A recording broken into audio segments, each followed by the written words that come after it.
Okay, there's this Dutch historian named Rutger Bregman who sort of went viral when he went to Davos a few weeks ago and said, hey, the problem is tax avoidance. None of you people here are talking about it. Corporations represented at Davos don't want to talk about it. Rich people who are speaking at Davos don't want to talk about it. And tax avoidance and tax rates are what we need to be talking about.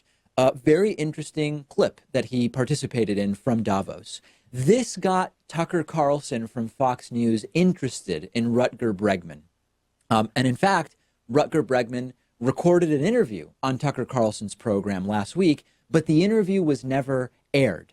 We now have leaked video from the control room of this interview. Again, the interview never aired on Fox News. Rutger Bregman absolutely destroys Tucker Carlson, completely embarrasses and triggers him to the point where Tucker Carlson starts hurling expletives, insults, and obscenities at Rutger Bregman.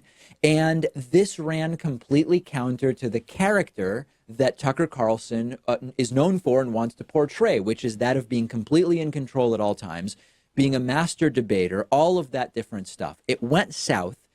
Tucker clearly didn't know how to handle the obvious truths that Bregman was confronting him with. I'm not going to play all of it, but let's check out a few pieces of this interview. Here's where Bregman starts going in on Fox News during his interview with Tucker Carlson. But no one's saying that at Davos, just as no one's saying it on Fox News, right? And I think the explanation for that is quite simple, is that most of the people in Davos, but also here on this channel, have been bought by the billionaire class. You know, you're not meant to say these things. So I just went there and I thought, you know what, I'm just going to say it, just as I'm saying it right here on this channel. Well, what was interesting, I thought, about what you said was you noted something. I mean, many people have called for higher taxes, but very few. Well, not on this channel, is it? I mean, almost all of the pundits on this channel for years have been against higher taxes, right? Even though the vast majority of Americans is in favor of it. I mean, I don't know. It would be interesting to know how many hours of Fox you've watched, but I'm interested in what you said about tax avoidance. Okay, so you can already see that Tucker Carlson's sort of unsure about how to handle what's going on here. So he starts to try to divert. He says, I don't know how much Fox you've watched, but Bregman goes back to this main point time and time again. And in this next clip, you'll notice Tucker starting to get more and more annoyed with him. And I'm taking orders from the Murdochs. Is that what you're saying? No, I mean, it doesn't work that directly. But I mean, you've been part of the Cato Institute, right? You've been a senior fellow there for years. You've been taking their dirty money. They're funded by cock billionaires, you know? Wait, why don't you tell me how it does work? Well, it works by you taking their dirty money. It's as easy as that.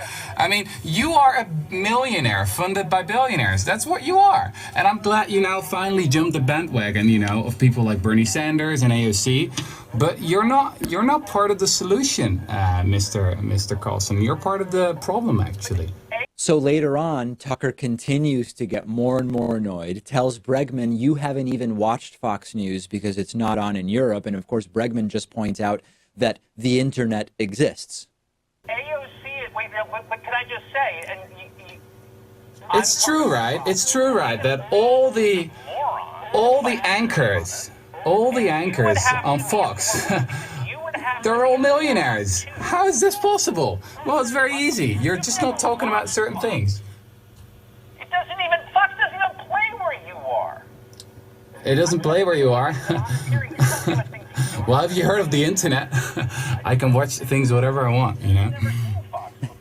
I have, actually. So the argument becomes over whether Rutger Bregman is even able to watch Fox News from Europe. And then here's the sort of last piece of this where Tucker just completely loses it. You're all like, oh, I'm against the globalist elite, blah, blah, blah. It's not very convincing, to be honest. Why don't you go yourself, you tiny brain, and I hope this gets picked up, because you're a moron. I tried to give you a hearing, but you were too annoying for me. You can't handle the criticism, can you? Absolutely great stuff. Never aired. Only when it leaked did Tucker Carlson have to give some kind of an explanation, which he did last night on Fox News. He put out a video claiming to assert why they didn't air it, as if we needed an explanation. Here's what Tucker claims are the reasons this never got broadcast. He was in Europe at the time, so we taped the segment in case we needed to fix the delay in the edit booth. We do that a lot. Things went fine for the first few minutes, and then Bregman launched into an attack on Fox News. It's not clear that Bregman has ever seen Fox, but he wanted to make his point. Fine. But then he claimed that my corporate masters tell me what to say on this show, and that was too much. Whatever my faults or those of this channel, nobody in management has ever told us what positions to take on the air. Never. Not one time. We have total freedom here, and we're grateful for that. I've hosted shows on both the other cable channels, so I know firsthand how rare that freedom is. On this show, thanks to Fox, we get to say exactly what we think is true, for better or worse. But there was no convincing Rutger Bregman of that. He knew what he knew. So I did what I try hard never to do on this show, and I was rude. I called him a moron, and then I modified that word with a vulgar Anglo-Saxon term that is also intelligible in Dutch. In my defense, I would say that that was entirely accurate, but you're not allowed to use that word on television. So once I'd said it out loud, there was no airing the segment.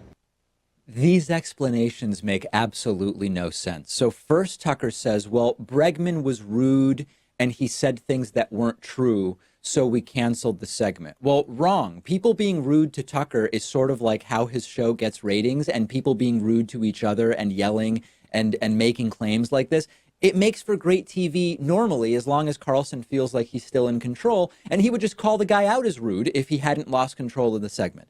Then he says, well, I swore on camera, and that makes the segment not usable. Well, you could have removed that one piece. Like you said, you weren't doing it live so that you would have the opportunity to edit it if possible. You also could just bleep the word the way that we did in the version that we aired. So the idea that the entire segment was no longer usable because he dropped an F-bomb is also not believable. And then he says we didn't air it because Bregman said things that weren't true, like, for example, that my bosses tell me what to say, which is, again, not a reason not to air the segment. Just tell him why he's wrong. People have gone on the Tucker Carlson program before and asserted things Tucker doesn't believe to be true. He doesn't cancel the segment when that happens. So this is just not how it works. And there's a couple really important things I want to mention here. Number one, there are some leftists who, including my friend Cenk Uygur with Peace and Love, who tweeted that he thinks that Tucker should be praised for actually talking about tax avoidance. I don't agree that Tucker deserves praise for this segment. He didn't bring Rutger Bregman on to actually have a discussion about raising tax rates and stopping tax avoidance. He brought Rutger Bregman on to criticize Jeff Bezos and specific left-associated billionaires and the so-called elites who go to Davos and, quote, limousine liberals, and to make this a partisan attack on supposedly hypocritical leftists who pay low taxes and have a bunch of money, but call for high taxes, but don't actually pay for them. This was not a good faith effort to actually expose the problems with the tax code across the world, and particularly in the United States, that allow people like Tucker to pay really low rates. If he had done it in good faith, it would have been one thing, but he didn't.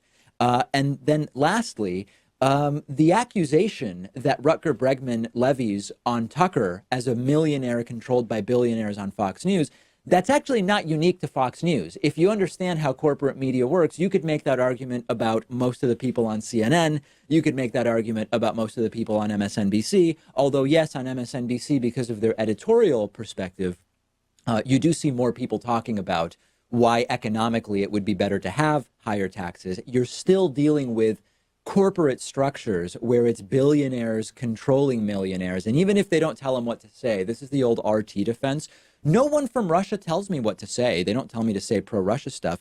You are hired because they know what you're going to say, and what you're going to say is useful to them. That's not actually how it works. So overall, we know why it didn't get aired, because Tucker got embarrassed. It wasn't a good faith attempt to talk about taxation, and good for Rutger Bregman. Although I agree, he was doing a lot of talking over Tucker and interrupting him. And if there's any criticism, it would be that he shouldn't have done that, because it makes you sort of seem overtly adversarial. But I understand why he did it, and he did a really, really good job. Let me know what you think about this segment. I'm on Twitter at @DPakman. The show is on Twitter at David Pakman Show.